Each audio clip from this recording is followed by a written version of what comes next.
औज़ु बिल्लाहि मिनश्शैतानिर्रजीम बिस्मिल्लाहिर्रहमानिर्रहीम।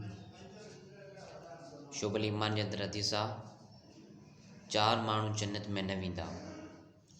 हज़रत अबू हुरैरा रज़ियल्लाहु तआला अन्हु खां रवायत आहे, चयईं रसूलुल्लाह सल्लल्लाहु अलैहि वसल्लम फरमायो, चार माण्हू अहिड़ा आहिनि जो अल्लाह पाक उन्हनि खे जन्नत में दाख़िल न कंदो।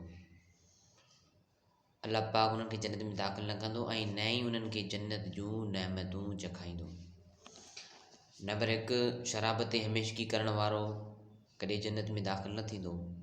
नंबर 2, व्याज खाइण वारो। नंबर 3, यतीम जो माल ना हक़ खाइण वारो। नंबर 4, वालिदैन जी नाफ़रमानी करण वारो। जेके हुज़ूर अलैहिस्सलातु वस्सलाम चार माण्हू ॿुधाया आहिनि त उहे जन्नत में दाख़िल न थींदा। त शराब हराम आहे, असांजे प्यारे महबूब हदीसनि में ॿुधाया त हराम इस्तेमालु न कयो। ऐं व्याज जो ज़र्रो खाइण जो नंढिड़ो मख़सूस गुनाह नंढिड़ो इहो आहे, हुज़ूर अलैहिस्सलातु वस्सलाम फरमाइनि था त काबतुल्लाह में पंहिंजी सगी माउ सां निकाह करणु, यानी व्याज जो ज़र्रो खाइणु। पर अॼुकल्ह जा माण्हू केतिरो व्याज खाइनि था, व्याज ते कारोबार कनि था। नंबर 4, वालिदैन जी नाफ़रमानी करणु, यानी माउ पीउ जी फरमान बरदारी करण जे लाइ अल्लाह क़ुरान में फरमाए थो, बिल वालिदैन एहसाना, पंहिंजे माउ पीउ सां भलाई कयो।